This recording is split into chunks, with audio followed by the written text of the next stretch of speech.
Assalomu alaykum. Men o'rgadik Giyich yaxshi ve özümüzün Abdukuliyev 2 yıl hükümette, 13 yıl opozitsiyada sikldan kitabını okumana devam ediyor. Sahife 73. Встреча rus tilini bo'lgani uchun rus tilini o'qigan. Elbette ki bunu TikTok'ta o'qiyotgan shu vaqt ko'rib bilen adamlar ko'rar ve sonundan hem bu efiri YouTube'da olacak. Mesela оппозиция hareketine başlandan son Россияда встреча с Борисом Николаевичем Пастуховым. Моя первая встреча с этим человеком произошла в Кабуле, когда я приезжал в 1992 году в Афганистан для переговоров с афганскими руководителями. Тогда Пастухов был послом Российской Федерации в Афганистане.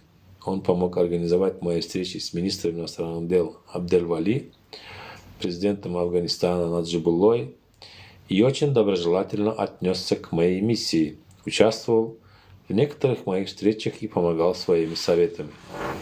Второй раз мы встретились с Борисом Николаевичем в МИД России, когда он стал заместителем министра. Это произошло в 1993 году. Я активно выступал тогда в оппозиции против режима Ниязова. Состоялся долгий и откровенный разговор между нами на 7-м этаже этого здания. Борис Николаевич обещал регулярно встречаться со мной, но просил держать это в секрете.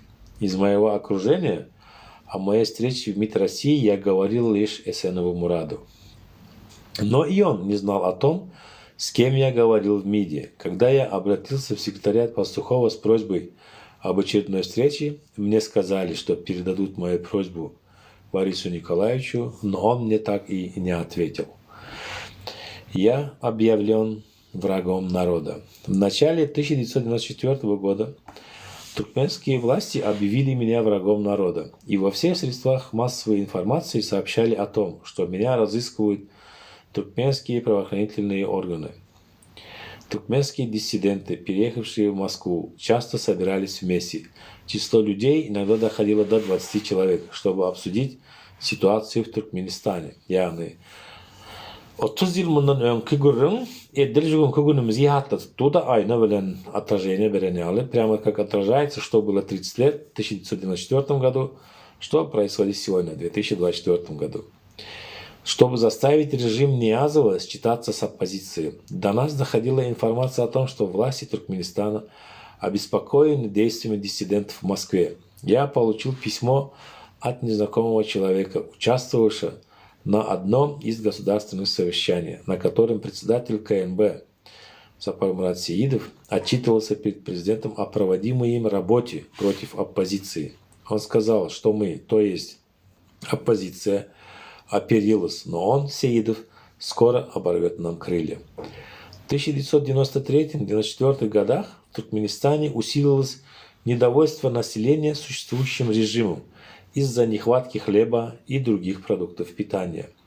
Хочу здесь заметить, что именно 30 лет, ситуация, которая была 30 лет назад, спустя 30 лет, в 2023-2024 году, это в Туркменистане продолжается и по сей день, и с новой оппозицией тоже. Bağışlan, к сожалению, есть rus tilinde var, orijinalini o'qigan. Yani вопрос olsa, düşünmedikleriniz olsa arasında yazın, ben tercüme edecek olurum. В 1993-1994 году в Туркменистане усилилось недовольство населения существующим режимом.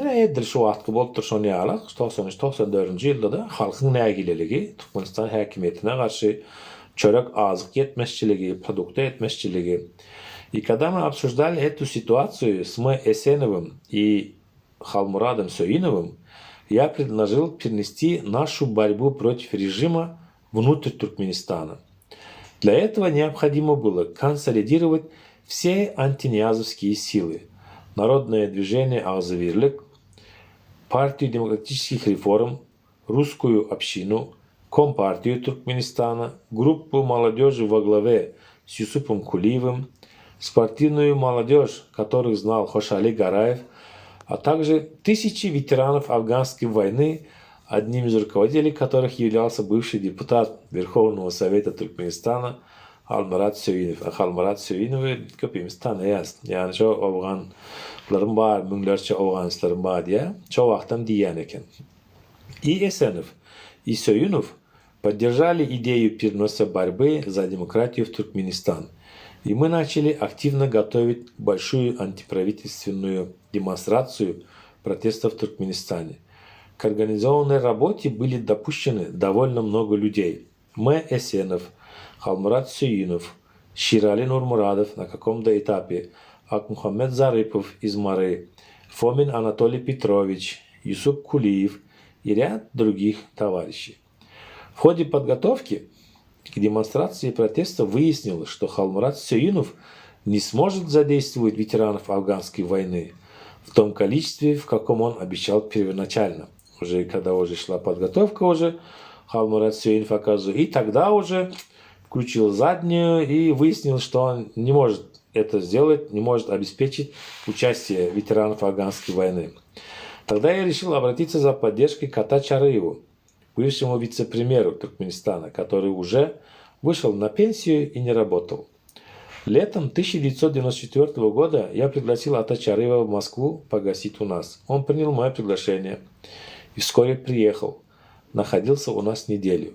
Я поделился с ним нашими планами организации антиправительственного митинга в Ашхабаде и попросил его с его сторонниками участвовать в этом. Но он не поддержал эту идею. О приезде Чарыева в Москву и своем намерении обсудить с нами наши планы я сообщил Эсенову. Тот передал эту информацию Халмураду Союнову. Они выразили подозрение по этому поводу и истолковали это как попытку с моей стороны обмануть их. То есть с их помощью якобы я готовлю демонстрацию, а плодами этой акции собираюсь делиться с бывшими своими коллегами отставной номенклатурой. Töhmet başlaya giriye verdi. Недоверие, töhmet, инанмазлык. В это время я через доверенное лицо также проводил переговоры с бывшим министром нефти и газа Туркменистана Назаром Союновым в гостинице «Олимпийская» в Москве. Об этом также было известно Эсенову и Халмураду Союнову. Но несмотря на мою открытость, им казалось, что я осуществлял сепаративные действия. Yani yoldaşın, dava yoldaşın, senin hakkında şeylerden verse, göbününe bir zatlar gidiyor. No, diyecek olan şu kitabın ahirine var ya gelecek. Bir gedek bunu okudum, konkretne şok oldum ve neticeye geldim. Bu kitabı mümkünçülük olduğundan okuyup vermeli, halk bilmeli sebebi. 30 yıl bundan oynanan oyunlar bugünkü gününe şu günkü gününe oynanıp oturuyor. Yaman ilginç derecede. Обсуждая план организации демонстрации с Ата Чарыевым, я предлагал ему встретиться у нас дома с Эсеновым и Союновым. Но он отказался от такой встречи, сославшись на то, что знает их недостаточно хорошо. О нашем намерении поднять народ на мирную демонстрацию знали многие честные люди, и они готовились к этому. Я не могу сейчас называть их имена в целях их безопасности. В частном порядке нас консультировали некие политтехнологи в России. Россия bu arada da koşmaçı artıkmaçı niyetini, neticesini aydiye nahili yurttığı var da sonrağında. Мы также обратились за поддержкой нашего мероприятия к людям до недавнего времени, работавшим в Туркменистане, и затем после развала СССР, выехавшим оттуда и устраиваемся в Москве и других городах России, а также в дальнем зарубежье. Главной целью наших контактов было найти деньги для того, чтобы митинг продержался хотя бы несколько дней. Для этой цели я использовал свои $50 000, которые отправил частями в Ашхабад. Сначала было отправлено 20 000, а затем 30 000 моим одноклассникам А.Н., который благополучно доставил деньги в Ашхабад и передал их тем людям, кому было предназначено передать. Yani pul uğradılar, barmalarına barya. После этого мы начали встречаться чаще и обсуждать детали поездки в Ашхабад. Для организации массового митинга, протеста против политики, проводимой Ниязовым, в этих встречах в основном участвовали я, Эсенов Мурат, Союнов Халмурат. В одной из встреч принимал участие Ширали Нурмурадов, а в некоторых других Анатолий Фомин, Юсуп Кулиев, Хошали Гараев Чары Кулиев, Ак Мухаммед Зарипов и ряд других. Вскоре после одной из таких встреч в Москву по поручению руководителя Агзабирлика Нурберды Нурмамедова приехал Худайберди Халлы. Он рассказал, что Мурат Эсенов звонил Нурберды Нурмамедову и заявил, что оппозиция вскоре приедет в Ашхабад и свергнет режим Ниязова с помощью русских. До Нурмамедова дошли также заявления Эсенова о том, что Агзабирлик является не демократической, а националистической организацией, изжившей себя на нынешнем этапе.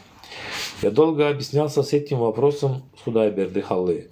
Убеждал его в том, что если бы мы и хотели пригласить русских помочь нам, они бы никогда не сделали этого по понятным причинам. Что же касается заявления Эсенова, то не надо его относить к другим товарищам, состоящим с ним в одной организации. Он не должен был делать такого рода заявлений, которые способствуют расколу, а не консолидации сил. Яғни мұның хеммеден өңіртіләп жаңытмесі хабар бермесini ne doğru bildiler ve deregi ağzıvirlik dönek gelen yerde ağzıvirliği bilgeçlerin balonlukları yağlık ediyor. Türkmenistan'a haber orada diye de bariyasti. Barcak mı bildirmeyen var. Посланник Нурмамедова удовлетворился моим разъяснением и обещал уладить этот конфликт, возникший между нами. Чтобы успокоить Нурберды, он попросил меня позвонить ему и сказать ему лично то, что я уже сказал Худайберди Халле. Этот разговор происходил в квартире на Арбате, где я тогда жил, в 93-94 годах, где тогда жил Ширали Нурмурадов. Я так и сделал. Позвонил Нурберды по телефону Ширали. Извинился за происшедшее недоразумение. На встречу с Худайберди на квартире Ширали должен был прийти и Мурат Эсенов, но он не пришел вовремя. Я встретил его на улице, когда уже вышел. Не знаю, какой разговор состоялся между Худайберди Халлы и Эсеновым, но Эсенов заверял меня, что он не говорил Нурмамедову, чтобы они готовились встречать нас в Ашхабаде, куда мы скоро приедем с русскими. Yani Oruslar bilen bire geliyesti ve berden netice görmerler. Bunların önkülerini hem bilmedik sağdı. Müslüman diye dövüşümüze uğrayas. Yani Kur'an'ı bilmediğimiz için Kur'an'ın ayetlerini Allah Teala'nın bize verin düşüncelerini vermediği için bilemiz akneme diye ne iman edenler Allah Teala'nı inkar eden, Allah'a karşı gidenleri düşmana karşı görüşeninize özünüze kömekçi edinmeyin diye. Yengilersiniz deyip Allah'ın ayeti var kesin. Aleykümselam. Одна из наших встреч происходила в районе метро Тульская, в квартире Хошали Гараева. На этой встрече мы обсуждали вопрос о том, кто поедет в Ашхабад готовить демонстрацию и каким маршрутом. Договорились, что поедут все участники совещания, кроме меня, то есть поедут Мурат Эсенов, Халмурат Сюинов, Аймурадов, Хошали Гараев, Чары Кулиев и другие. Разговор шел в присутствии жены Хошали Гараева, Соно. Она слышала все. Было решено поехать через Ташкент, поскольку у Аймурадова там живут родственники жены и будет где остановиться. Этот маршрут удобен еще тем, что легче перебраться в Туркменистан из Узбекистана.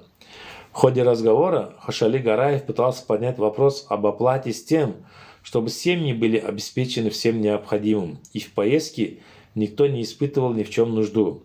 Я ответил, что это дело добровольное, никто никого не нанимает.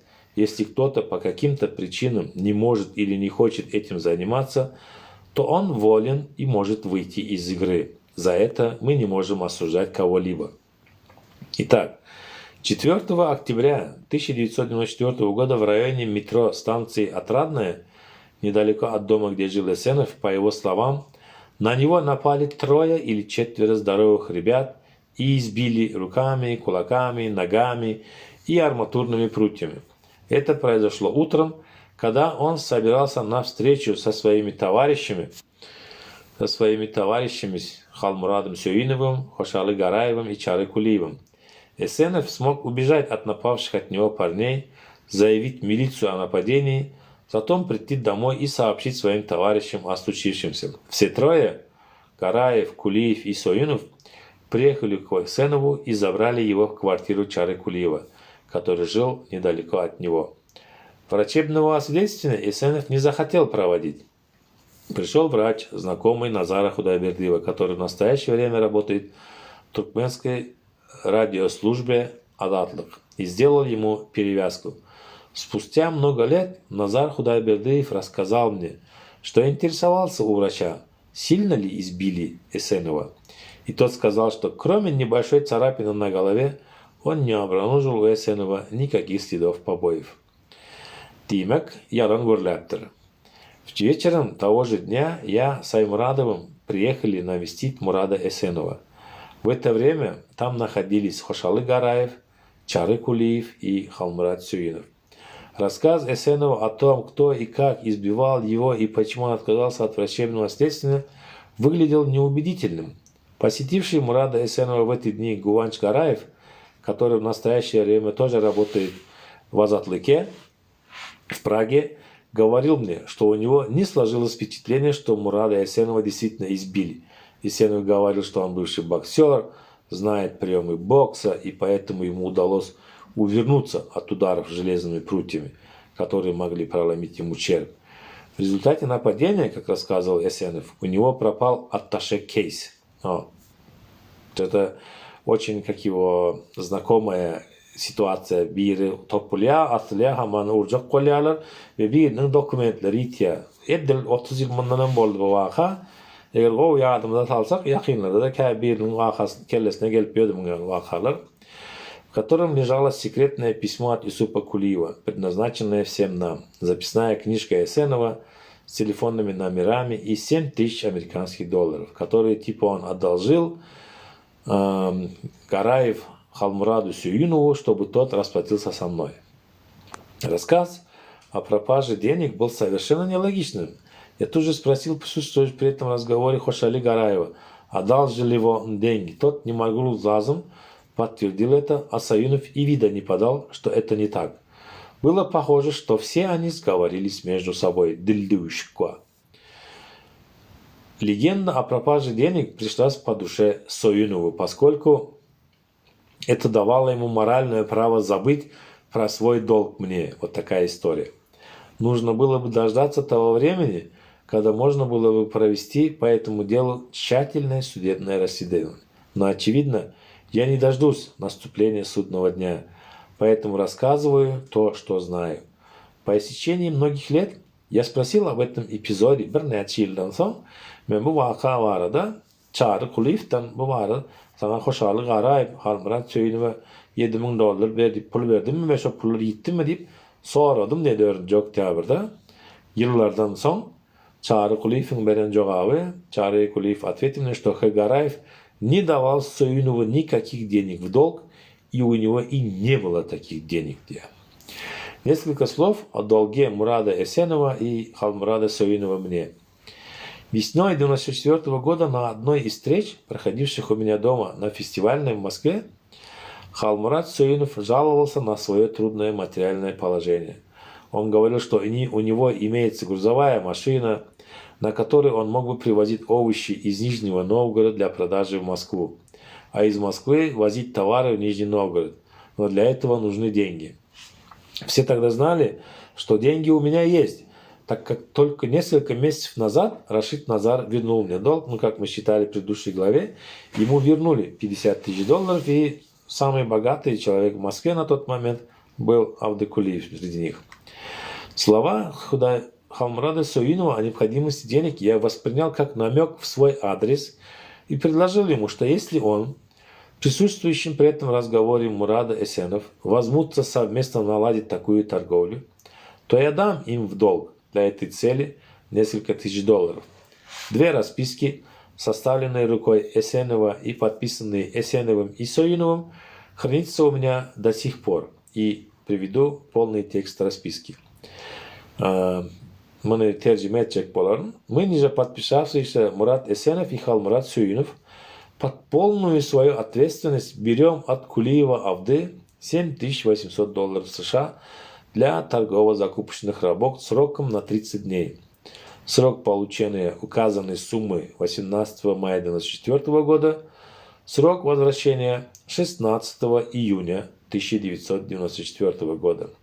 С момента получения указанной суммы до ее возвращения мы несем полную юридическую ответственность в одностороннем порядке. То есть Кулиев Авды за ход торгово-запущенных операций не несет никакой ответственности, форс-мажорные условия не предусматриваются, результаты торговых операций на сроки возвращения указанной суммы не влияют. Подпись Эсенов Мурат, Соинов Халмурат, 16 мая 1994 года. Biz şu aşağıdaki gol çekenler Esenov Murat ve Söyünov Halmurat öz doğru cevapkarlığının aşağını Kuliyev Abdı'dan 7800 Amerikan dolarını sövda satık işleri için 30 günlük möhlet bilen qarz alıyoruz. Ve bu pul alınan gününden başlap doğru hukuku cevapkarşılık çekeceklerimizi öz tarafımızdan yani Kuliyev Abdı sövda katnaşık sövda satık işlerimiz oňman gitse başka bir tebii hadiseler force major ýagdaýlar bolan ýagdaýynda da onun hiç kim jogapkärçiligi ýok. Biz 30 günün dowamında bu pulu hökmen gaýtaryp bermeli. 16 may 94-nji. В долг я дал им в долг $6000, но они написали в расписке 7800. С тем, чтобы мне тоже дать причитающие, как они сказали, доли от прибыли. Через месяц diyadayın biz özümüz 7800 dip yazıyaz. Sebebi sen sövda ederiz, pribül olur, dahot gelir. 1800'em senin hakkını bir şey dip yazdıklar. Через месяц они вернули мне от полученной суммы лишь $2000. Остальные деньги сказали пока в товарах. И как только они реализуют товары, вернут мне мои деньги с причитающейся прибылью. Yani adamdan $6000 pul alıyorlar. Bir aydan soň $2000 berýärler. Şu wagt tawarymyzy satyp gutaramyzak. Tawarın içinde de satyp gutardığımız berýäs. Hakkymyzdan alarsın arkaýyn bolýar şuly в общем bunlar gepler. Я им сказал твердо, что нужно вернуть мне мои деньги и никакой прибыли от их торговли я не хочу иметь. Они уверяли меня, что обязательно получу свои деньги назад с прибылью. Я сказал нет. И попросил их написать другую расписку, где должна быть указана та сумма, которую они получили у меня и которую должны вернуть мне. Тогда Эсенов написал другую расписку, и вот текст этой расписки. Мы, ниже подписавшиеся, с одной стороны Кулиев Авды, с другой стороны Мурат Эсенов, Халмурат Сөйнов, договорились о ниже следующем. Кулиев Авды предоставляет наличными $6000 на срок 4 месяца до 30 октября.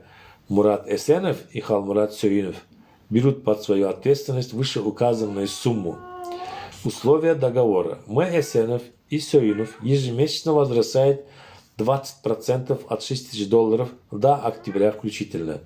30 октября Кулиеву возвращается $6000 полностью. Форс-мажор не предусматривается. Yani $6000 alýarlar, soň 2000 berýärler, soň meniň pulum bermeseňiz bolanak peýdaňyz gerek däl diýenden soň. Ýene bir raspiska düzýärler, biz 6000 aldyk.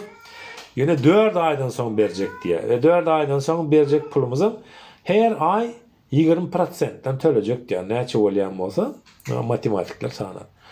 Затем Эсенов ушел от ответственности и не стал выполнять свои обязательства по договору, оставив меня наедине с Сөйновым. А Сөйнов кормил меня завтраками. Ertir berýän. Her görüşende завтра дам, ertir berýän. Только обещая при каждой встрече расплатиться со мной завтра. Эти обещания растянулись на годы, и, наконец, он окончательно расплатился со мной в 2000 году. Ve uzak yıllara çekti ve neticesinde 2000 yılda benim oraya hesaplaştı diye. Я с тяжелым сердцем тогда уезжал от этих своих товарищей и делился своими сомнениями с Аймурадовым. Я говорил ему, что нельзя полагаться на людей в таком большом деле, если они тебя обманывают в таком маленьком деле. İşte aldayan adamı ulakonu işetip olmayacaktığını Аймурадова içime döktüm diye. Аймурадов уговорил меня пока не заниматься разбирательством. Таким образом, несмотря ни на что, подготовка к поездке в Ашхабад продолжалась. Хотя время поездки откладывалось в связи с тем, что письмо Юсупа Кулиева попало каким-то образом в КГБ. Эсенов убеждал нас, что письмо написано эзоповским языком, из него трудно что-либо понять или сделать какие-то выводы, бросающие тень на кого-либо из оппозиционеров. Так что спокойно можно проводить подготовительную работу к демонстрации. От Юсупа Кулиева звонил из Туркменистана его друг и просил узнать у Эсенова, было ли письмо Юсупа Кулиева в атташе кейсе, который попал в руки КГБ. Я подтвердил ему, что в кейсе было это письмо. Тогда он сказал, все пропало. Бля, пиздец, бля, Он предложил приостановить временно подготовку демонстрации. Я сказал ему, что Кулиеву нужно срочно покинуть Туркменистан. Друг Юсупа Кулиева на это ответил, что наверняка Юсуп сейчас находится под наблюдением КГБшников, и вряд ли они допустят, чтобы он уехал из страны.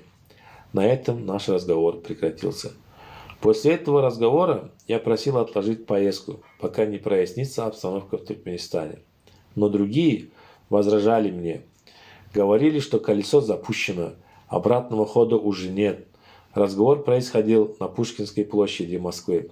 Прямо оттуда все пятеро – Аймурадов, Эсенов, Сюинов, Гараев и Чары Кулиев – отправились покупать билеты на Ташкент. Я уехал домой. Спустя день или два после этого я узнал, что трое из них – Мурад Эсенов, Халмурат Сюинов и Чары Кулиев – вернули свои билеты в авиакассу. Поводом для этого была защита кандидатской диссертации Эсеновым, которая была намечена 25 октября. Когда я узнал об этом, я настоятельно требовал от Аймурадова, чтобы он тоже сдал билет и не ехал в Ташкент. Возникало много вопросов, на которые не было ответов. 5 adam birden gitmeli, 3 adam belli bir sebeplere göre biletlerini tapşırıya gitmeyen bolýar bulam. Aymuratov bilen hoşalyk Garaýewa sizem biletinizi tapşyryn dip aýtyp başladym diýip. Apasna bu zat belli bolmaly diýip. Köp soraw bar, sorawlara jogap ýok. Эти вопросы на протяжении нескольких лет описанных событий я неоднократно задавал и Халмураду Сюинову, и Чары Кулиеву, но они всегда уходили от ответа. Şo sorawň jogabını alıp bilmedim şol ikisinden diýdi. Ana Halmurat Sюинов ädirem oti. Abd Kuliyew bermeli jogabyny näme üçin bereňak diýmeli. Çıkıwýar şunlar saatlar. И вот в январе 2005 года, когда Чары Кулиев навестил меня дома в Москве, я обратился к нему с тем же вопросом в очередной раз и получил ошеломляющий ответ. Он сказал, Рахман Аллаков вызвал меня тогда в посольство и сказал, чтобы мы с Хошали Гараевым сдали свои билеты и никуда не летели, поскольку им все известно о готовящейся в Туркменистане акции. Yani Rahman Allah'ın şu dövrlerde Орсеттagi посол olmalı, хотя да атташе olmalı военный. Я рассказал об этом Хошали Гараеву, но он почему-то не среагировал на мои слова.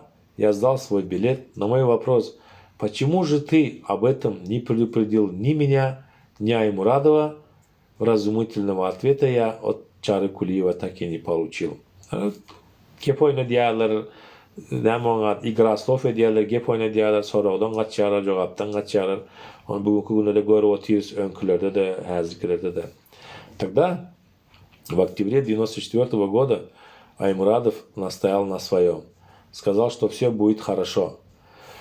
Спустя несколько дней после отъезда Аймурадова и Гараева мне позвонил Эсенов и сказал, что Юсуп Кулиев на свободе, его не арестовали. Юсуп Кулиев якобы звонил ему из Чарджоу и сказал, что занят подготовкой демонстрации, все идет отлично, халк аяğa kalmağına tayar, hem bütün Türkmenistan tayar, gel vermeli, başla vermeli, deyip hamana haber verdi diye. Мурад Эсенов сообщил мне также, что Юсуп Кулиев интересовался тем, где остановились в Ташкенте Аймурадов и Гараев, как им можно позвонить.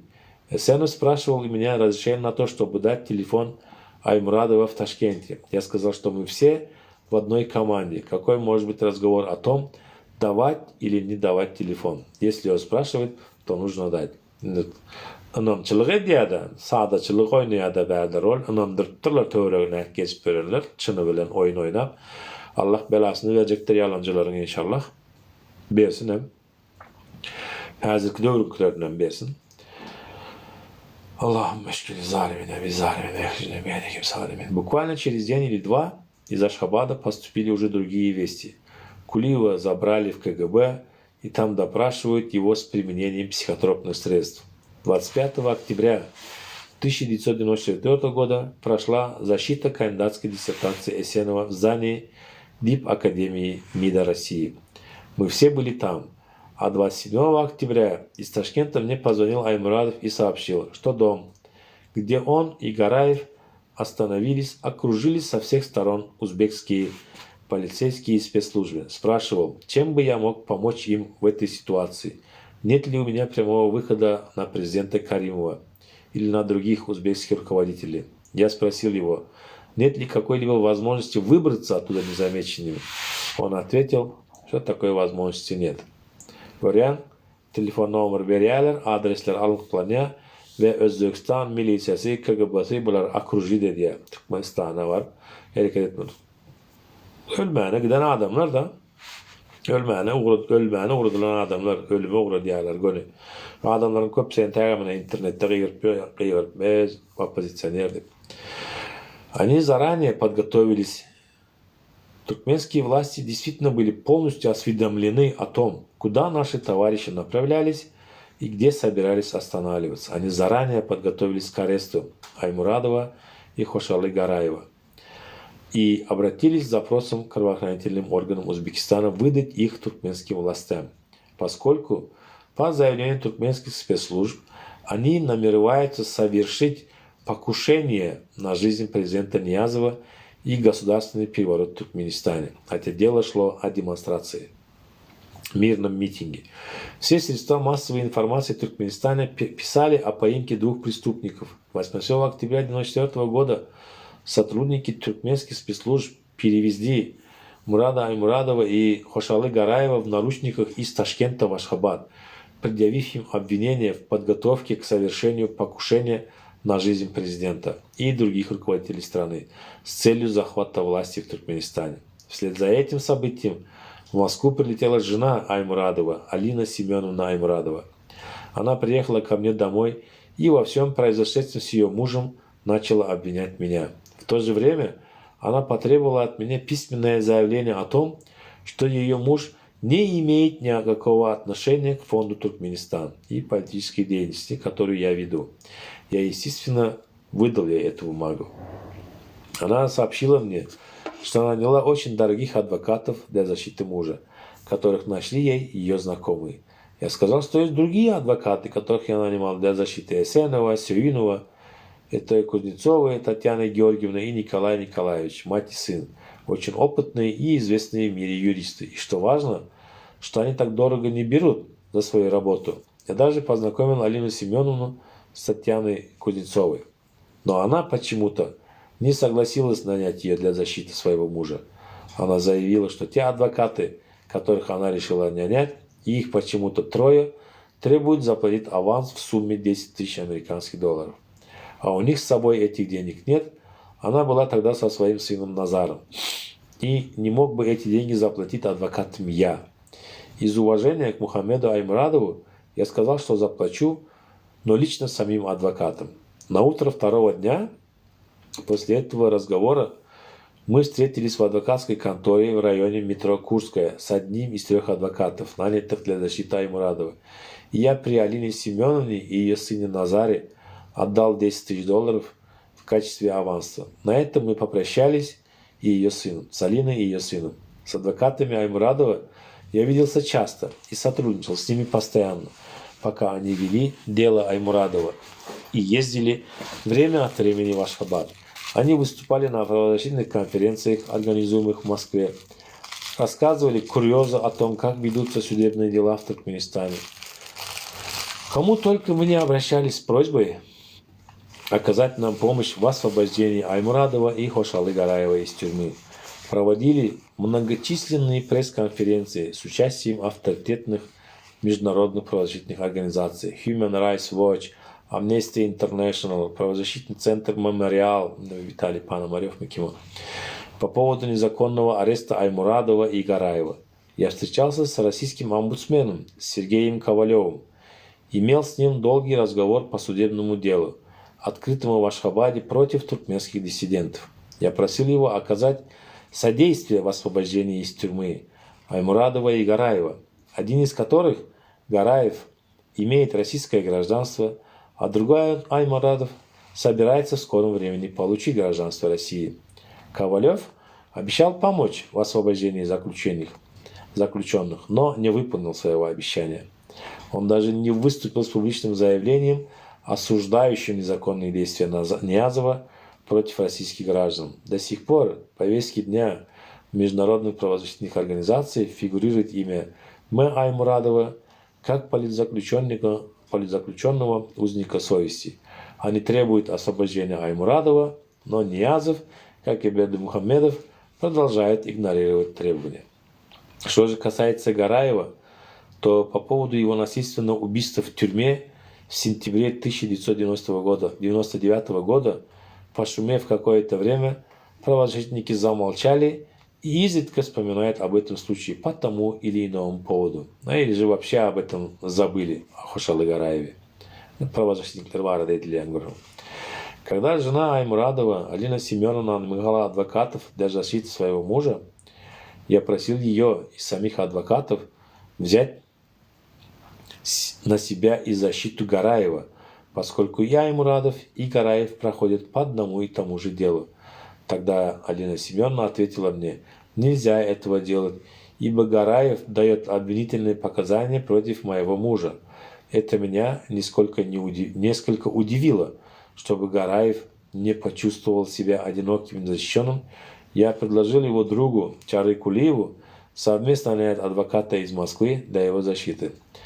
Чары Кулиев сказал, что в настоящее время у него нет денег для этого, но если я оплачу услуги адвоката, то он возьмет на себя обязательство со временем покрыть половину этих расходов.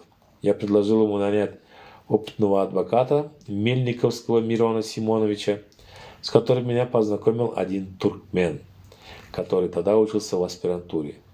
Единственным недостатком этого адвоката является, что он старый, и по этой причине он может не согласиться взять это дело.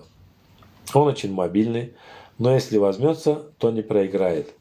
Я познакомил Чары Кулиева с Мельниковским.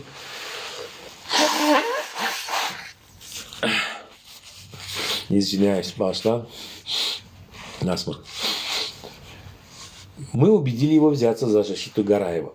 Гражданская жена Гараева Сона, привезла письменное заявление от Хошалы с просьбой нанять адвоката в Москве для защиты его на суде. Я заплатил $2000 в качестве оплаты услуг адвоката и взял расписку у Чары Кулиева, что половину этой суммы он не вернет, когда появится такая возможность.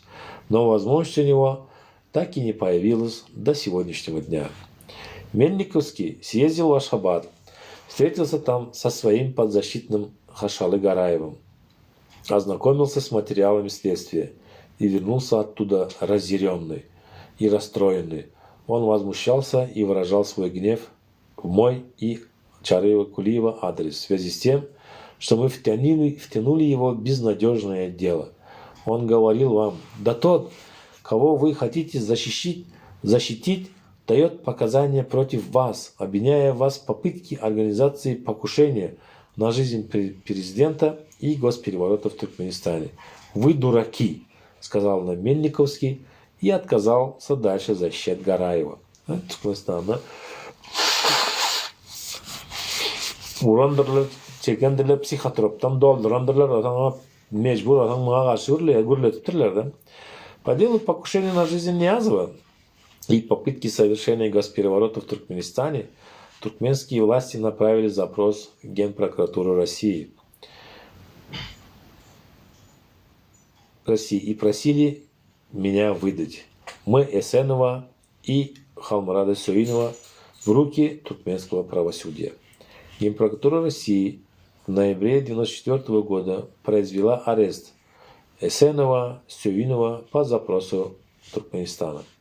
Следствие проводил следователь Генпрокуратуры Симшов, который отрицал долгое время факт задержания туркменских диссидентов и намеревался депортировать их в Туркменистан после проведения каких-то юридических процедур. Но шум поднятый нами международными правозащитными организациями, а также адвокатами Кузнецовой Татьяной и Николаем Николаевичем, нанятыми нами для защиты Суинова и Есенова, не позволили Семшову втихую отправить задержанных в Ашхабад. Кузнецовы, как только приступили к защите Есенова и Суинова, тут же определили, где они содержатся, и добились встречи. Затем они получили разрешение на то, чтобы их подзащитные могли получать продукты. Согласованные действия адвокатов и подзащитных, а также давление, оказанное правозащитным организациям на Генпрокуратуру РФ, дали свои результаты. В те дни меня пригласили в ФСБ России и допросили в течение нескольких часов по этому делу. Допрашивали. Обеспокоенная этим обстоятельством, моя супруга сопровождала меня до здания ФСБ, которое расположено недалеко от станции метро Кузнецкий мост. Она сидела в фойе здания ФСБ и ждала все время, пока меня допрашивали. Борьба за освобождение Мурада Эсенова и Халмурада Суинова из тюрьмы длилась месяц. В этой борьбе большую роль сыграли опыт и авторитет наших адвокатов. Упорство правозащитников, большой вклад в освобождение внесла туркменская служба радио Азатлык и лично ее директор Зариф Назар. И после освобождения из тюрьмы Суинова и Есенова туркменские спецслужбы продолжали настойчиво добиваться нашей выдачи в Ашхабаду. В декабре 1994 года начальник следственного отдела КГБ Туркменистана привез в Москву Юсупа Кулиева для проведения очной ставки с Мурадом Есеновым. Очная ставка состоялась в одном из зданий прокуратуры Московской. На эту встречу поехал и я, чтобы морально поддержать Есенова и попытаться увидеться с Юсупом Кулиевым. После окончания очной ставки, результатом которой был доволен Есенов, я попросил Мурат Отузов, КГБшник Б. Отузова, дать мне возможность переговорить с Юсупом Кулиевым в течение 5 минут. Отузов разрешил мне это, но просил вести разговор на его глазах, и тут же в коридоре я поблагодарил его и отошел с Кулиевым в сторону и попросил Юсупа рассказать коротко о том, что произошло. В этот момент устремился в нашу сторону Есенов. Но Юсуп Кулиев грубо остановил его словами: «Отойди, держись от меня подальше, с тобой разговор закончен». Когда Есенов отошел от нас, Юсуп сказал, чтобы я не подпускал Есенова близко к себе, ибо обо всем, о чем я говорила, делала и планировала оппозиция, известно до мельчайших подробностей КГБ Туркменистана. От М. Есенова. Когда допрашивали меня в КГБ, мне показали целую кипу донесений, написанных рукой Есенова, и требовали, чтобы я чистосердечно признался во всем содеянном, ибо нет смысла отпираться, когда имеются показания одного из участников заговора. Так что то, что есть участник заговора между нас, это не, как можно сказать, не сказка, не история, никакой не обман. Они существуют. И когда мы кого-то подозреваем в чем-то, то значит это имеет почву. Так, я спросил Юсупа, какого содержания было письмо, написанное им Мураду Есенову, и какой оно имеет объем. Написано ли оно эзоповским языком, или каждый, прочитавший его, поймет, о чем идет речь.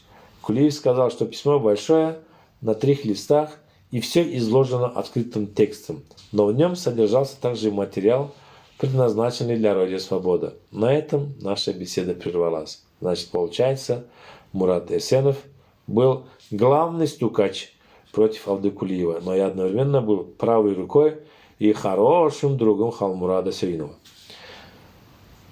На этом наша беседа прервалась. Отузов сказал, что пора им возвращаться в посольство. Стало очевидно, Отузов — это представитель КГБ Туркменистана, такой усатый дяденька один.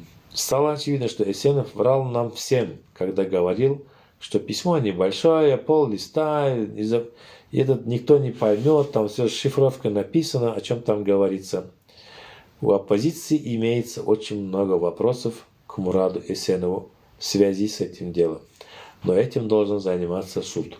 Я же излагаю здесь те факты, которые были и стали известны мне тогда и по происшествии многих лет. И что это нетиже, получается, исходит такое, что в конце тоже, я думаю, это будет сказано, что это вот письма, то, что происходило изо дня в день, связанное с оппозицией, с участниками этой оппозиции, что это просто его объяснительное обвинение, требование. Ну, надеюсь, в конце мы поймем, почему он это все пишет. Я же излагаю здесь факты, которые были и стали известны мне тогда и по прошествии многих лет. Потому что многие вещи уже были известны потом, в 2000-х годах, спустя там 6 лет, 7 лет, 10 лет. Не могу рассказать о любопытных документах, попавших нам в руки в 2003 году. Первый документ – это учетная карточка, заведенная на Мурада Эсенова, сотрудника КГБ Туркменистана, в которой говорится, что Мурад Эсенов завербован 10 августа 1992 года Караевым А, сотрудником 2-го отделения, 3-го отдела, личное дело 1725, Эсенову присвоен псевдоним «Философ», категория «Агент», подпись зам начальника 3-го отдела Курбанов. Второй документ – это последняя страница одного из доносов, написанных рукой Эсенова на своих коллег по оппозиции и отправленных в КНБ Туркменистана за подписью «Философ» 27 декабря 1993 года. Да, этот философ мне напоминает одного такого химика, или химича, не знаю, это проходило, кажется. Ну, в общем, то, что было наиграно тогда, сегодня опять же продолжается тот же самый сценарий, так что власти Туркменистана должны уже одуматься и проснуться, что эти игры с нами не пройдут. Мы тоже, мозги имеем, Аллах шукр. Меня вызвали... Так, я сейчас секундочку подброшу дровишек в печку и возвращаюсь к книжке.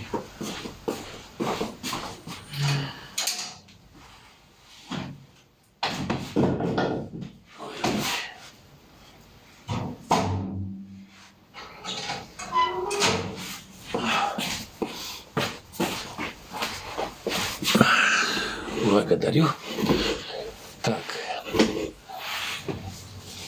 И это последняя страница одного из доносов, написанных рукой Эсенова на своих коллег по оппозиции и отправленных КНБ Туркменистана за подписью «Философ» 27 декабря 1993 года. Но в данный момент, наверное, у них уже более-менее другие методы, но не расписки отправляют, видео отправляют, там, фото отправляют, на компьютере пишут. Меня вызывали несколько раз в Московскую прокуратуру к следователю Сергееву Алексею Алексеевичу, который вел дела по убийствам.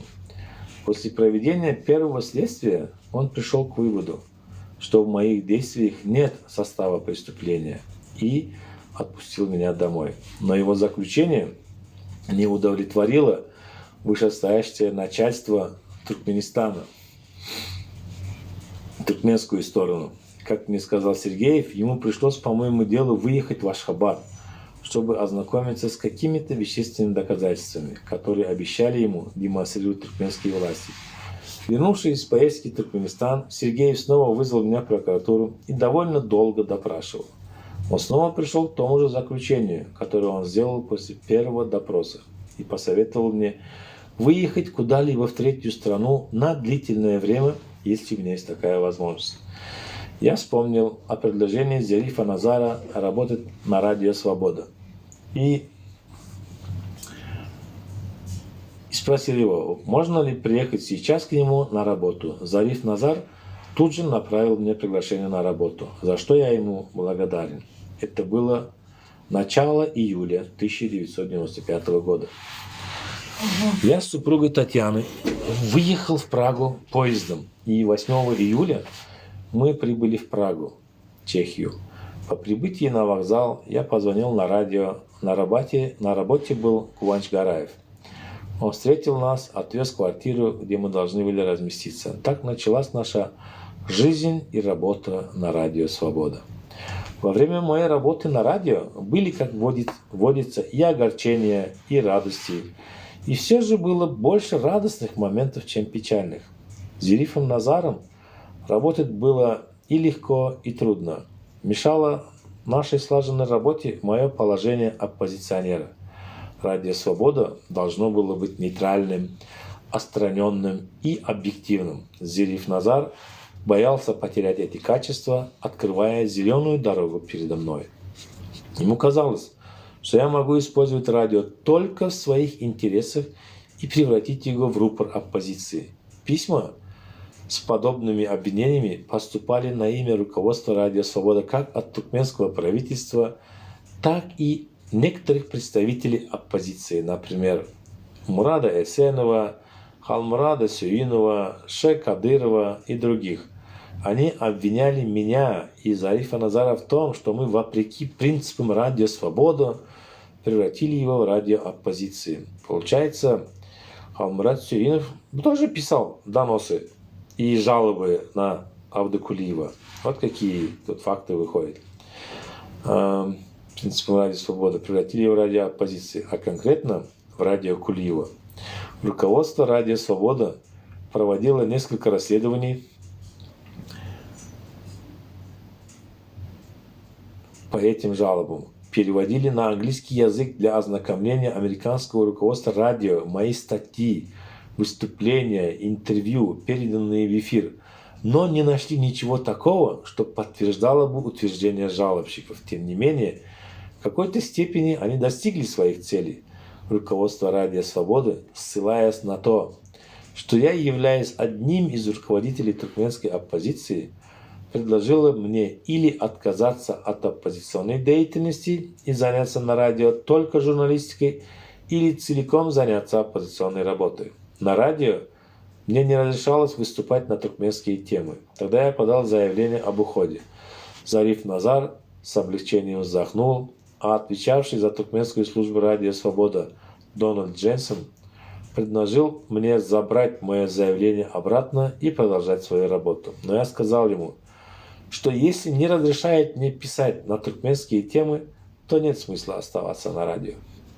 В сентябре 1997 года мы вернулись в Москву. Перед тем, как покинуть Радио Свобода, я сделал заявление о своем возвращении в скором времени в Ашхабад. Для сведения о оппозиционной деятельности внутри Туркменистана, об этом была достигнута договоренность с некоторыми представителями оппозиции, в частности, НТ Сюиновым и СБ Сапаром Иклимовым. Сапар Иклимберда да ба. Шла серьезная подготовительная работа к поездке в Ашхабад. В своих интервью на выступлениях по Радио Свобода я постоянно напоминал о планах оппозиции вернуться в Туркменистан и продолжать борьбу за демократию внутри страны. Кроме того, мы имели контакты с различными оппозиционными силами внутри Туркменистана и советовались с ними, как и когда приехать в Туркменистан. Не могу даже и сегодня называть имена всех тех в Туркменистане, с кем мы консультировались тогда, но это были люди, которые представляли различные слои населения и различные взгляды на жизнь. Азбирликовцы, русская община, коммунисты, социал-демократы, демократы, представители партии демократических реформ и независимые журналисты. Из зарубежной оппозиции я связывался по этому вопросу с Халмурадом Сюиновым, Акмурадом Вельсапаровым, Аквельсапаром и другими. План возвращения на родину мы обсуждали детально и с Виталием Пономаревым, интересно, и одним правозащитником из Казахстана. О нашем намерении вернуться в Ашхабад были информированы представители узбекской оппозиции, а также некоторые другие оппозиционеры из Средней Азии. Один из правозащитников из Средней Азии по нашей просьбе побывал в Туркменистане с целью изучить обстановку и настроение людей перед нашей поездкой. В течение нескольких месяцев я регулярно заявлял в открытом эфире, в беседах с директором туркменской службы радио «Азатлык», а также в беседе с корреспондентом узбекской службы радио «Азатлык» о своем скором возвращении в Туркменистан. И вот, наконец, этот день наступил. Когда нам стало известно об официальном визите президента Ниязова в Вашингтон 18 апреля 1998 года, по приглашению президента США Билла Клинтона, Примерно за месяц до визита Нияза в Вашингтон мы обсуждали у нас дома в Химках вопрос о том, чтобы приурочить возвращение оппозиции в Туркменистан к визиту Ниязова в США. На следующий день после этого я связался с первым секретарем посольства США в Москве, отвечавшим за вопросы, касающиеся отношений с Туркменистаном, Кристофером Сибиллом, и попросил его принять меня. На встрече с господином Сибилла я обсуждал вопрос о возвращении в Ашхабад в связи с поездкой президента Ниязова в США и его обещаниями демократизировать туркменское общество. Америка, значит, уже давала такие обещания еще и тогда. Ну хорошо, идем дальше. Я предложил Сибилле поддержать мою инициативу хотя бы для того, чтобы проверить, насколько искренен Ниязов, когда дает обещания американскому руководству. Следовать принципам демократии в Туркменистане. Сибилла обещал доложить о моей просьбе своему послу и дать ответ в ближайшее время. Я также связался по этому вопросу и с другими американцами, представляющими правозащитные структуры, Эрикой Дейли и Майклом Оксом. Вскоре я получил поддержку от посольства и Майкла Окса. Что касается Эрики Дейл, то она высказала беспокойство за мою безопасность и выразила сомнение в целесообразности такой поездки. 14 апреля 1998 года мы созвали пресс-конференцию в Москве по случаю моей поездки в Туркменистан с целью легализации там оппозиционной деятельности, о чем мы и сейчас каждый день слышим на экранах. То, что было тогда и сегодня продолжается. На пресс-конференцию пришли московские и иностранные журналисты, правозащитники, а также представитель МИДа Российской Федерации. Замначальника Департамента стран Центральной Азии МИД РФ Макаров Владимир Иванович. Я выступил перед собравшимися и рассказал им коротко о целях своей поездки. Многие из присутствующих сочувствием смотрели на меня и попытались отговорить меня от этой поездки. После окончания пресс-конференции ко мне подошел представитель МИД РФ Макаров и упрашивал меня отказаться от поездки, которая может закончиться для меня очень печально. Я поблагодарил его за совет и сказал, что у туркмен есть поговорка: выстрел сделан, и пулю уже не вернешь обратно. Атталанок и занагайданок. 14 апреля было еще несколько телефонных звонков, предупреждавших об опасности. Дважды звонил президент туркменского КНБ Анаев Сердар через Какаджана Бердыева. Звонил еще какой-то человек, который сказал, что озабочен моей безопасностью, что против меня возбуждено 3 уголовных дела в Туркменистане, и очень советовал не ехать в Ашхабад. Звонила также одноклассница моей жены Сурай Машаева, которая давно не звонила нам, а тут в полночь телефонный звонок от нее. И она просила нас сообщить, когда мы приедем в Ашхабад, с тем, чтобы она могла встретить нас. При этом она просила, чтобы мы не подумали о ней плохо, что она не имеет никакого отношения к КГБ. Интересно. На утро 15 апреля мы выехали в аэропорт Домодедово. Нас провожал на своей машине Чары Кулиев. Чары договорился с еще одним туркменом по имени Сеид, который в то время, по словам Чары, работал в таможне Домодедовского аэропорта и вызвался также провожать нас с тем, чтобы помочь нам, если возникнут трудности. Сеид ждал нас возле своего дома по пути в аэропорт. Он подбадривал нас, говорил много хороших слов в мой адрес в связи с моим выступлением против режима Ниязова, однако и покритиковал мои действия, связанные с Сюиновым и Сапаром Аклымовым. Он считал, что, связавшись с ними, я могу уронить свой авторитет перед людьми. Все в Туркменистане знают, что эти люди ничем не лучше Ниязова, говорил он. Я ответил, что предлагал им ехать в Ашхабад вместе, но они отказались. Приехав в аэропорт, Димек, Сапарклейм, Халмарат, Сюин ve Beylekilere 30 yıl bundan 24 yıl 26 yıl bundan Abdülkalifen bile giderilip Kanada'dan eken gitmeyendirler kendini kaldırttırlardan. Düşünükle. Приехав в аэропорт, мы встали в очередь за регистрацией, но нас не зарегистрировали из-за отсутствия якобы мест в самолете, хотя самолет не был заполнен ни наполовину.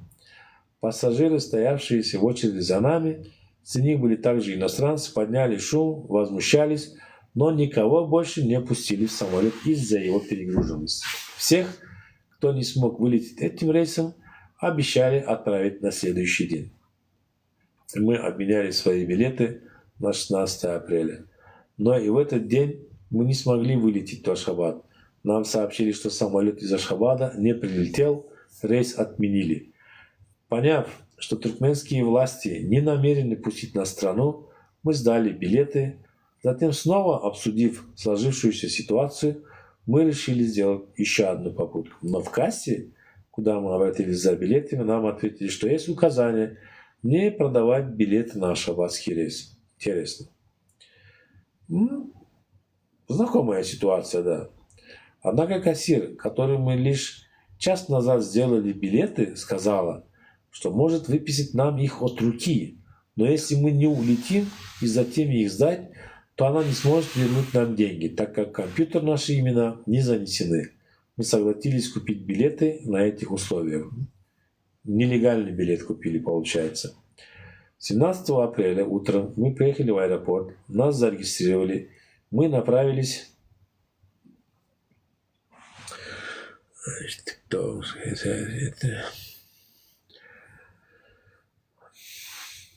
Мы зарегистрировались, направились в зал ожидания самолета, но через некоторое время нам сообщили, что самолет задерживается. В аэропорту был и корреспондент радио «Свобода» Аркадий Дубнов. Он собирался лететь также в Ашхабад, откуда он должен был вылететь в США для освещения визита Ниязова в Америку. Но какое-то время Дубнов исчез из нашего поля зрения. Затем он пришел, и вскоре объявили о посадке в самолет. Наконец мы вылетели в Ашхабад в 6 часу вечера вместо 12 часов.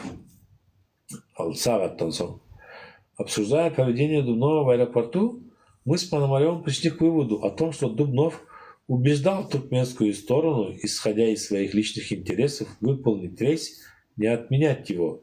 Он, вероятно, говорил Шейхмурадову, что страшного случится, если даже Кулиев прилетит этим рейсом в Ашхабад. В самолете Дубнов сидел рядом с нами и время от времени принимал участие в нашем разговоре. Говорил, что все будет зависеть от того, как я поведу себя в Ашхабаде. Если я буду вести себя правильно, то все будет нормально. На мой вопрос, что значит правильно, Дубнов скривил губы и пожал плечами. Мы прилетели в Ашхабад в 11 часу ночи. Дубнова пригласили к выходу по громкоговорителю. Он спешно покинул самолет, едва попрощавшись с нами. Мы пошли к выходу. По всему пути следования пассажиров в зал ожидания стояли люди в военной форме и гражданской одежде. Бросалось в глаза, что их слишком много. Когда мы с небольшой группой пассажиров вошли в зал паспортного контроля, ожидания и получения багажа, от нас сразу же отсекли Виталия Пономарева. На паспортном контроле довольно долго изучали наши паспорта.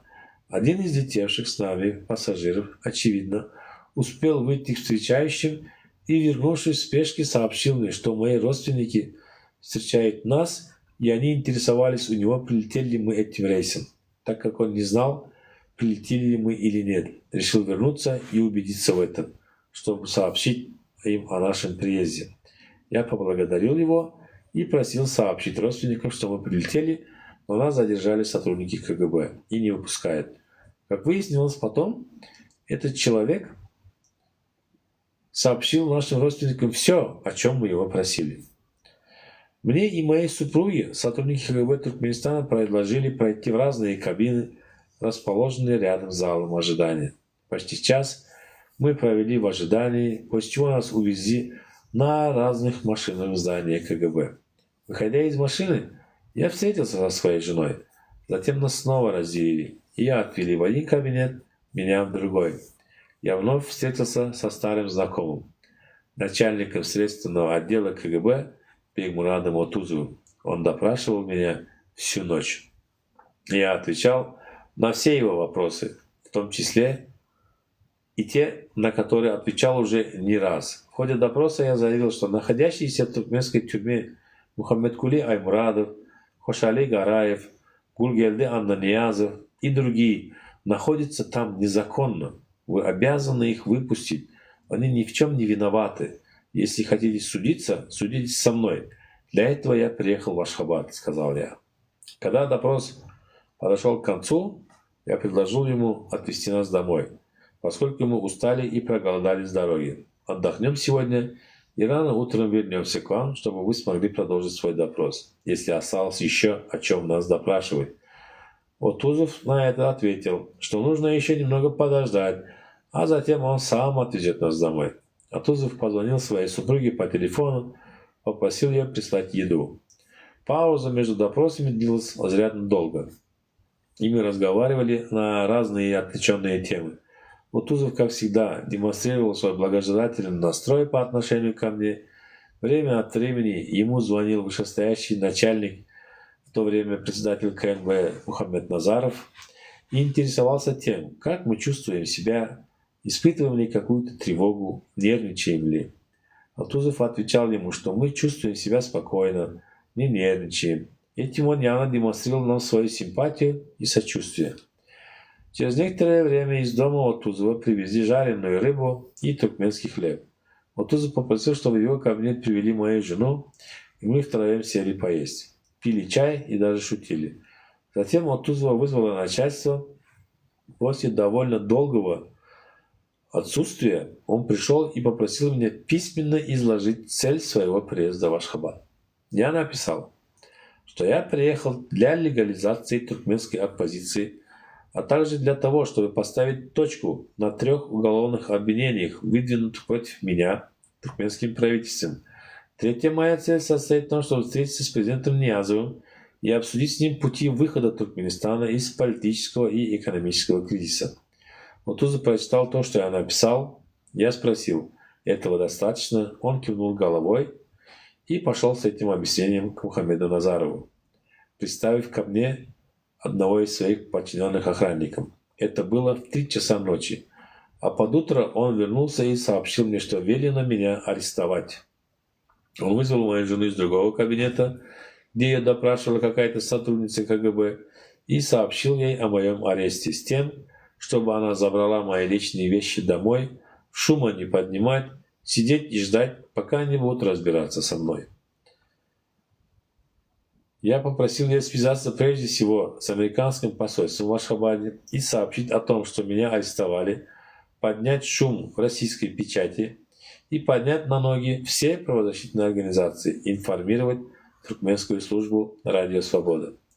Я благодарен российским СМИ, всем правозащитным организациям и прежде всего американскому правительству за то, что они сделали для моего освобождения. Но, конечно, не могу не сказать слова упрека в адрес Зерифа Назара, поскольку туркменская служба «Радио Свобода» Адатлык ограничилась сообщением в 1 строку о моем аресте. Корреспондент этого радио в Ашхабаде С. Овесбердиев не информировал о том, что происходило со мной в связи с моим приездом в Ашхабад и арестом, хотя обо всем этом на Радио Свобода неоднократно сообщал председатель Акзибирлик Нурберди Нурмамедов. Перемены в позиции туркменской службы «Радио Свобода» произошли после того,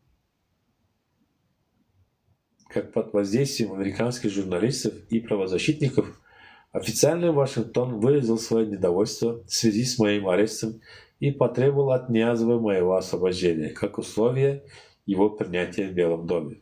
После этого Зериф Назар перестроился и начал давать более подробную информацию о моем аресте. О реакции на это официального Вашингтона, правозащитных организаций и журналистов. Корреспондент «Радио Свобода» Овесбердиев пришел ко мне домой после моего освобождения и взял у меня интервью для передачи в эфир.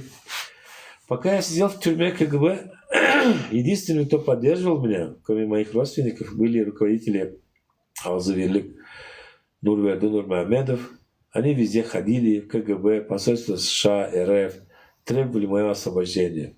Некоторые другие оппозиционеры, которые обещали поддержать меня в этой поездке, например, председатель партии демократической реформы Нурдумурат Ходжи Мухаммедов, пришли ко мне после моего освобождения, а остальные побоялись прийти даже и после этого.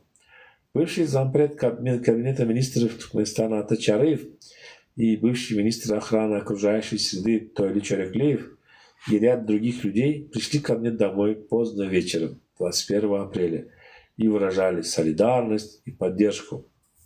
В этот же день к нам пришли представители посольств США и России, которые принимали участие в моем освобождении. Пришло много народу в тот день. Мои родственники устроили худайолы в связи с моим освобождением и привечали всех гостей хлебом и солью. В течение дня у нас побывало примерно до 1500 человек. Гости рассказывали нам о том, что улица Худайбердыева, проходящая около 28-й школы, перекрыта полицией, которая не пропускает людей, не прописанных в этом районе, и отправляет обратно, подозревая, что они идут к нам. По углам квартала, где были расположены наши дома, стояли сотрудники КГБ. С воздуха за нашим домом вели наблюдение с вертолета. Представители российского посольства, консул и советник-посланник предложили меня вывести из Туркменистана, так как мое дальнейшее нахождение там может закончиться кровопролитием и уничтожением многих невинных людей. Они заявили, что Россия будет поддерживать туркменскую оппозицию, что я им нужен, и со мной, как руководителем оппозиции, российские власти будут поддерживать официальные отношения. Они обещали вывести меня из Туркменистана своими путями. Я сказал им, что дал расписку о невыезде, и я не имею права нарушать ее. Они ответили, чтобы я не беспокоился на этот счет, всю ответственность они берут на себя, и выезд из дома назначили на 5 часов утра следующего дня. Они предупредили меня, чтобы я никому не говорил об этой операции. Я рассказал об этом своим родственникам. Они начали уговаривать меня, чтобы я не соглашался с планом российских дипломатов, которые могут обмануть и сдать меня туркменским властям. Я хотел предупредить о предложении российских дипломатов Нурбердину Мамедову, но телефон не работал, и отправить к нему кого-либо, чтобы сообщить ему обо всем этом, было невозможно и не было возможности. Со всех сторон дом был окружен сотрудниками КГБ. Я решил, что потом объясню Нурберду все.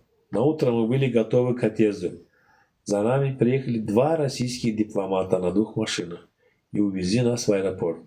Когда мы вошли в здание в аэропорта и оказались в депутатском зале, подумали о том, не обманули ли нас российские дипломаты. Повсюду в зале находились сотрудники КГБ. Взоры всех их были устремлены к нам, будто они получили задание не спускать глаз с нас и точно выполняли это указание. Российский консул Савельев Сергей Юрьевич не отходил от нас ни на шаг. Подчевал нас чаем какому-то сотруднику аэропорта, который недоумевал в связи с нашим появлением в аэропорту. Писал, что все нормально, туркменские власти в курсе, все обо всем происходящем знают, и ему не следует волноваться по этому поводу. На вопрос моей жены о том, не обманул ли нас консул, нисколько не смущаясь, ответил, что у них имеется договоренность с туркменскими властями о беспрепятственном выезде из Туркменистана. На этот счет мы можем быть спокойными. После этих слов я понял, что русские обманули нас. И как туркмены говорят в таких случаях, oyuncu utulanını bilse yaxşı diye. Хорошо, когда игрок осознает свое поражение. Орсторон алданны, что русские их обманули. Ну, думаю, еще дальше будем читать, и он еще будет приводить эти случаи, свои мысли на этот счет. Не будем бежать вперед. Мы благополучно прилетели в Москву. Никто к нам не приходил на предложение всего полета и не интересовался нами. Спустя несколько дней после нашего прилета в Москву руководители КГБ подняли шум в Ашхабаде по поводу того, что я якобы убежал из Ашхабада, нарушив подписку о невыезде. По приезде в Москву мы с Пономаревым созвали пресс-конференцию, на которую пригласили журналистов, правозащитников и рассказали о своей поездке в Ашхабад. Я выразил благодарность американскому правительству, американским журналистам и правозащитникам за то, что они выступили в мою защиту.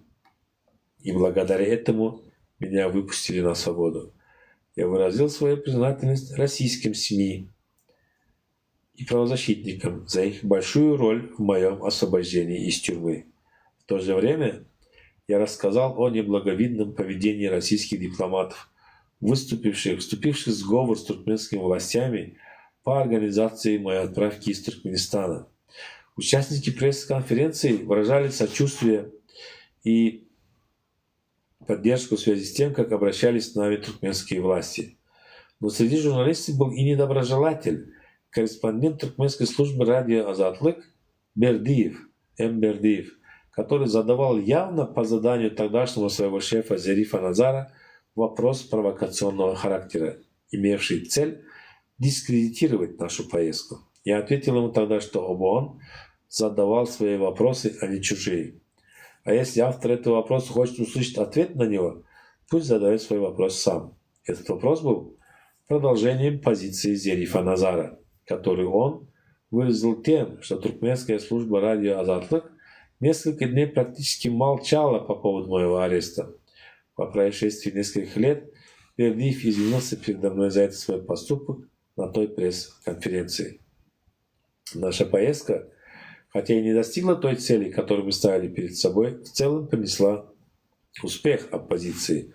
Она развенчала миф о всемогуществе Ниязова, показала неспособность его расправиться с оппонентами, выдвигая против них фальшивые обвинения. Ниязов долгие годы добивался того, чтобы российские власти выдали меня ему.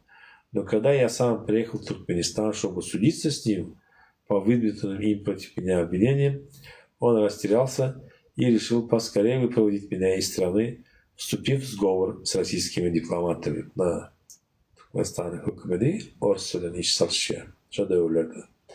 Туркменский народ убедился в том, что против Ниязовского режима можно бороться, и Ниязов будет бессилен что-либо сделать, если люди объединятся и выступят против его политики. Я достиг поставленной перед собой цели в личном плане. Мне нужно было доказать, что обвинение Ниязова о том, что я залез в государственную казну, занимался рэкетом, замышлял покушение и пытался совершить государственный переворот, грязная и гнусная ложь. То же самое мы можем сказать и в адрес Бердымухамедова тоже на сегодняшний день. После возвращения в Москву я пытался установить контакт с официальными лицами России. Обещания российских дипломатов о признании туркменской оппозиции, об оказании поддержки со стороны России оказались мифом и ложью.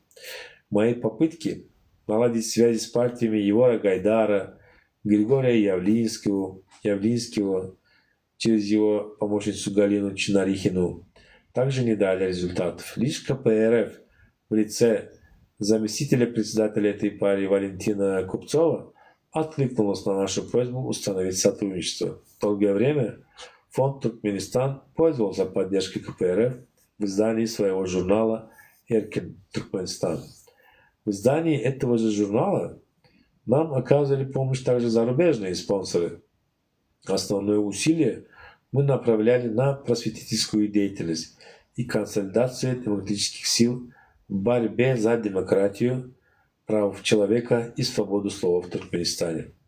Создание Объединенной демократической оппозиции Туркменистана, ОДОТ коротко, и Комитета национального спасения Туркменистана, КНСТ, куда вошли различные силы, представляющие разные национальности, а также разные общественные и политические течения, было шагом в направлении учреждения единого фронта сопротивления режиму Ниязова.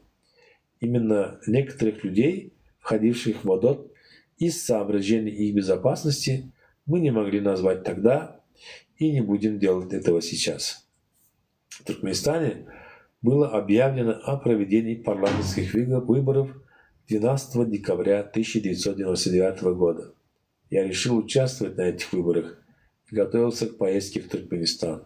К этому времени в моем окружении появился еще один бывший сотрудник КНБТ, КГБ Туркменистана, Сапар Мурадов Максат Пайрамович. Ха-ха-ха.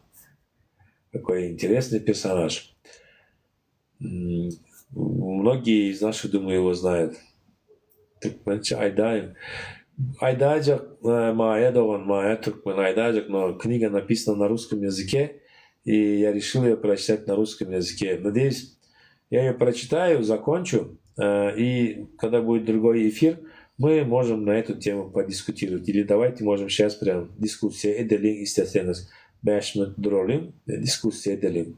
Mesela kimin adları geçe? Abdülkuliyev'in şu an biz 106. sayfaya geldik. Cemi 194 sayfalık kitap.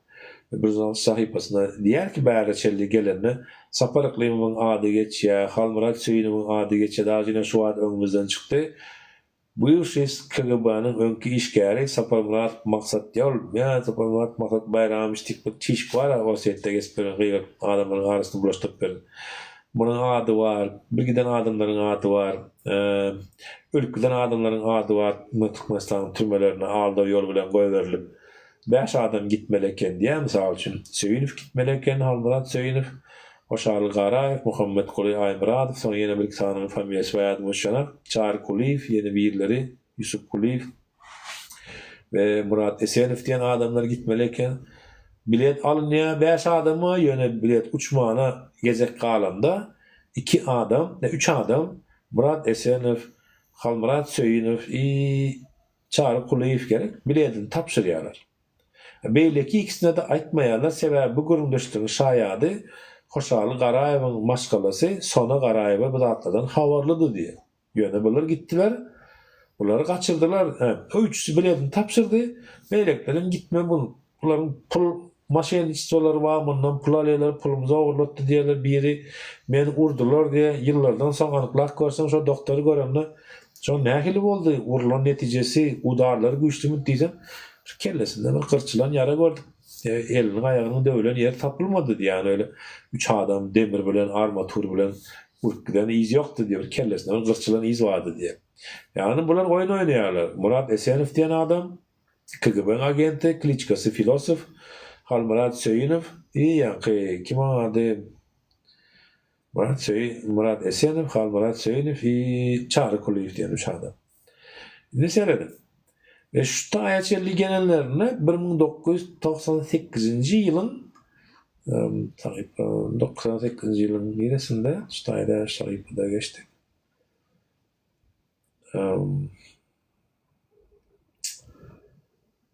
98 yılda Niyazov Amerika'ya gidiyor. Niyazov Amerika'ya gidenine bunlar bilet alıp maşgalası bilen demeye gidiyorlar. Ayağlı bilen, özünün ayağlı bilen Aşgabat'a geliyorlar. Aşgabat'ta bunları uzaklı iyice komitet da prosta saklaya. Atan ne için geldin sen Aşgabat'a? Niyetin ne mi diyenlerine bir güne basılan adamları çıkarmalarını Hoşarlı Garayev bilen Muhammed Kuli Aymuradov Taşkent'e gidiyor. Belki üçüsü galya. Biri vuruldum bakana bilen. Biri dissertasyon var. Halmurat Söyünüm'ün bahanası var bilemem. Onu koy kazana. Dissertasyon var kalya. İkisi uçuyor. İkisi uçandan son Taşkent'te bunların bolup veren adresini Murat Esenov biliyor. Beylekiler gelmesen biliyor bolup veren adresini yani Özbekistan'ın полициясы, комитеты. Да, пожалуйста, если у вас имеется телеграм-канал, то, пожалуйста, можете зайти на чат ДВТ, и там эта книжка есть. Можно ее зайти в электронном формате, PDF. Не очень тяжелая, быстро можно скачать и прочитать. Советую.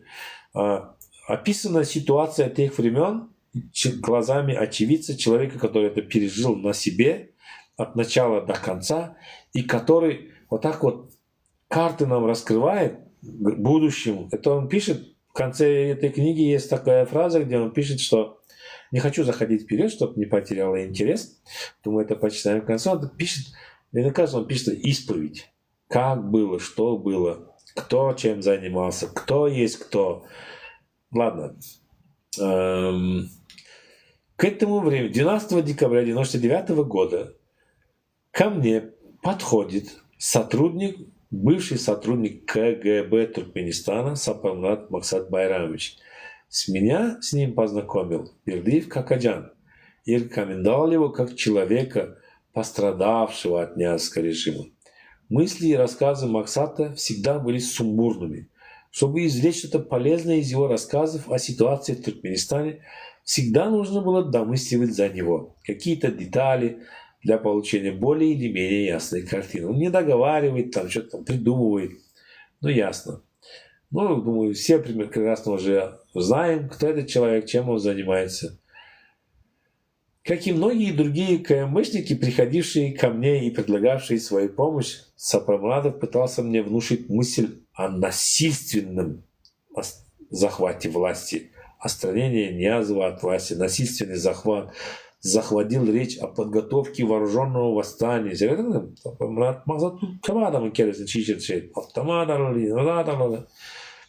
И я отметал его эти идеи, считая их провокационными, ибо конструктивными их нельзя назвать при существующей ситуации в Туркменистане и раскладе сил в пользу Ниязова. Я отвечал, что это нереально. Что толку говорить о применении силы, если ты не имеешь эту силу? Я не исключал возможности, что многие из тех, кто предлагал это, хотели получить мое согласие с тем, чтобы потом обвинить меня в терроризме. Я им говорил, что если вы так убеждены в эффективности и успехе вооруженного метода отстранения Ниязова от власти, действуйте самостоятельно, берите власть сами. Зачем в это дело привлекать меня? Неужели для того, чтобы потом власть отдать мне? Ну, ясно же, что искали дурачка, в общем, нужно было им, да, вот, кажется, у Ниязова против Авдокулиева была вот такая вот мания, чтобы вот обязательно любыми средствами его взять, пришить ему что-то, как вот сейчас и нам старается вот пришить там вот силой, войной, дракой, кулаками. Нет, конечно же, это просто игра спецслужб. Сказал слово, значит хотел сделать. Все. Есть видеозапись, есть аудиозапись. Там что-то писать, что-то говорить тоже даже не надо. Но Сапармурадов после этого внедрился в Государственный таможенный комитет России и занял там довольно внушительную позицию. Поддерживал широкие связи с выходцами из Туркменистана. Имел хорошие связи в российских госструктурах. А если послушать Сапармурадова Максада Байрамовича, чистокровный туркмен, урожен в Теджене, Теджинский, как он мог убежать из Туркмении, попасть в Россию и устроиться в Государственный таможенный комитет России на внушительную должность и иметь широкие связи. Ну, конечно же, бывших сотрудников КГБ не бывает. Они, как его, КГБшники все служат Путину. Это все пролетарианцы. Оказывал небольшую финансовую помощь фонду Туркменистана. При желании Сапармурадов мог бы оказать большую помощь в деле становления оппозиции как эффективной политической силы в борьбе против Ниязова. Однако у Сапармурадова появились собственные амбиции, и он не захотел работать на общее дело. Он начал создавать свою группу людей из бывших работников правоохранительных органов и молодых бизнесменов из Туркменистана, проживающих в Москве. Сапармурадов заявлял о том, что будет участвовать в выборах 1999 года в парламенте Туркменистана от Ташауской области. По его словам, для него ничего не стоило собрать подписи 200 человек, чтобы выдвинуть свою кандидатуру в депутаты парламента. Но он не торопился этого дела. Когда пришло время действовать, от общения с Сапармурадовым сложилось такое мнение, что он вел себя неискренне, всегда не договаривал, обещания свои не выполнял. Неискренность его проявилась не раз. Первый раз, когда он знакомил нас с одним коммерсантом в его ресторане в Москве и потребовал от нас с Какаджаном Бердыевым план действий на случай, если этот коммерсант согласится финансировать туркменскую оппозицию, очень знакомо, то он ко всем бегал: давайте план действий, я найду вам деньги, у меня знакомые арабские шейки, денег много, давайте план действий давайте, и будут деньги. Интересно, Авдокулиева это тоже прокалывал. Мы показывали им наш план работы, где были изложены абсолютно демократические конституционные методы работы оппозиции. Очевидно, это не устроило ни Сапармурадова, ни коммерсанта, с которым он нас познакомил. Второй раз это было в 2003 году. Он обещал найти денег для оппозиции в сумме $10 миллионов. Причем вначале обещал дать 3 миллиона, а затем по приезде в Ашхабад еще 7 миллионов долларов. Для получения этих денег меня с Хакаджаном Бердыевым он пригласил в здание Гостаможенного комитета России в районе метро станции Фили в Москве. Это было осень 2003 года. В тот период в моем окружении появился еще один человек по имени Смирнов Павел Юрьевич, который вызвался помочь защищать меня от козней и заговоров КНБ Туркменистана. Я сообщил Смирнову о предложении, поступившем от Максата Сапармурадова, и попросил его приехать ко мне. Все это происходило сразу же после моего возвращения из Вены, где ОДОТ, Объединенная демократическая оппозиция Туркменистана, Birleşen оппозициясы, демократика оппозициясы, движение Ватан, Республиканская партия Туркменистана, Мухаммед Ханав, об учреждении Союза демократических сил Туркменистана, демократик güçlerin birleşiği.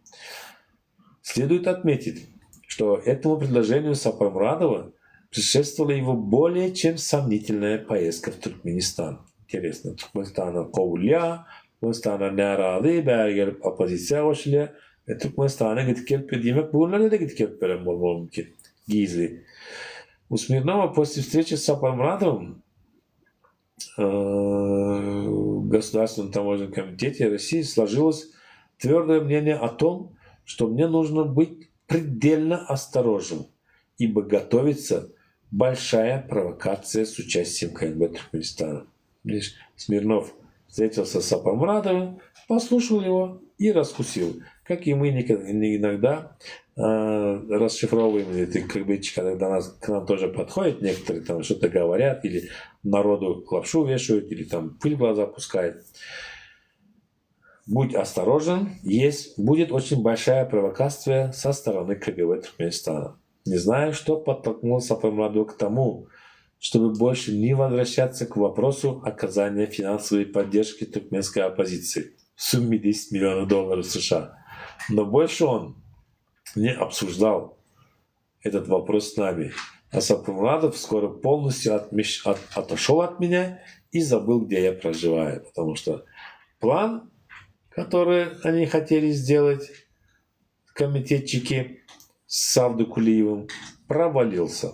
Они его раскусили. Гулгелды Аннаниязов. С этим человеком меня познакомил Ширали Нурмурадов. Это было в феврале 1095 года. Хочу так вот сказать, походу теперь будут идти личности и его отношения с этими личностями и его анализ. Что привело, к чему привело и как это стало. С Гулгельдана Ниязовым меня познакомил Ширали Нурмурадов. Это было в феврале 1095 года. Ширали позвонил и сообщил мне, что хочет зайти к нам со своей дочерью Гульнар. Я сказал: добро пожаловать. Жена с невесткой начали готовить обед, чтобы принять гостей. Вместе с Ширали была не только его дочь, но и совершенно незнакомый мне человек. Его звали Гулгелды Аннаниязов. Состоялось знакомство между нами, который перетек в долгий разговор. Гулгелды рассказывал о своих многочисленных сторонниках в Туркменистане, об их готовности выступить против режима Ниязова.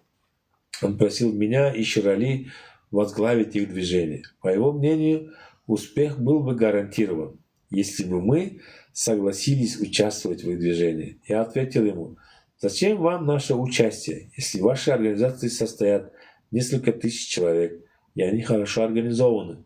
Не лучше ли вам самим руководить массовым выступлением в Туркменистане и добиться там перемен? Зачем вам нужны мы, если есть такая мощная организация, о которой вы рассказываете? Значит, есть и способные руководители, которые смогли создать такую организацию. Эти вопросы были вызваны тем, что я не совсем верил словам Гулгелды.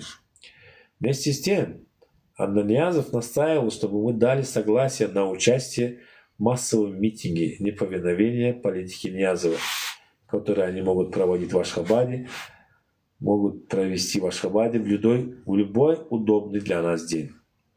Я ответил ему тогда, что это мероприятие нужно подготовить очень тщательно, не спешить, продумать каждый шаг. Может быть, потребуется не 1 месяц работы. Он мне говорит, планировать все, каждый шаг. Без плана ничего не получится. На это Гулгерди вновь сказал, что они готовы хоть завтра выступить. Мы расстались, договорившись о следующей встрече через месяц или больше, когда он вернется из Ашхабада. В Ашхабад он возвращался с дочерью Ширали, которая должна была взять на себя роль связной между нами. Гулгерди собирался взять на себя все расходы Гульнар. Но, как потом рассказывал мне Гульнар, по возвращении из Ашхабада, Гулгерди не выполнил своего обещания обеспечить ее обратным билетом из Ашхабада. И она вынуждена была попросить последние деньги у матери, чтобы купить билет на самолет в Москву. Она также рассказала историю о том, как агенты КГБ каким-то образом узнали о ее приезде в Ашхабад и, забрав ее в комитет, избили. Она сказала, что до сих пор не прошли следы тех побоев, хотя это случилось месяц назад. Тогда она мне сказала, что верить словам Гулгерди нельзя. Он несерьезный человек. В одной из бесед Нурберди Нурмамедов также нелестно отозвался о Гулгерди Аннаниязове. В начале июня 1995 года поступил сигнал от Аннаниязова. Позвонил мне Ширали и просил приехать в пен-клуб для встречи с одним человеком, приехавшим от Аннаниязова. Я поехал туда, взяв с собой Джума Каясова и Худайверд Халле, который в это время находился в Москве. Из Ашхабада приехал молодой человек, крепкого телосложения, лет 20-25, по имени Аждар. Настоящее его имя было, как потом выяснилось, Худайверды. Он рассказал нам, что в Ашхабаде все готово для проведения большого митинга протеста. Подготовлены тексты листовок на русском и туркменском языках. Составлено обращение к сотрудникам правоохранительных органов, призывающее их не применять силу против демонстрантов. Ширали занял нейтральную позицию в разговоре с Аждаром, заявив, что он подчинится любому решению, которое будет принято сегодня. Я сказал, что можно и поехать в Ашхабад, если есть полная уверенность в том, что все тщательным образом подготовлено для того, чтобы митинг прошел успешно. Джума Каясов и Худайверд Халле резко выступили против того, чтобы мы с Ширали поехали в Ашхабад для принятия участия на этом митинге. Несмотря на это, Аждар настаивал на том, чтобы мы поехали, говорил, что люди там ждут нашего приезда, и без нас все может сорваться. Тогда я выдвинул свои условия и предложил начать митинг в Ашхабаде без нас, а мы приедем туда, если митингующие продержатся минимум 2-3 дня, то есть приехать на 2-й или 3-й день митинга. В этом случае, если КГБ Туркменистана даже имел отношение к организации этого митинга, в чем мы трое не сомневались, наш приезд был бы оправданным. И вот почему.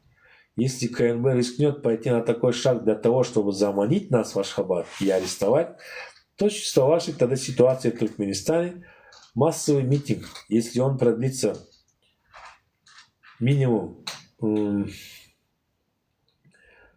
если он продлится 2-3 дня, может выйти из-под контроля властей. Я предложил это условие приезда в Ашхабад, исходя именно из такого расчета.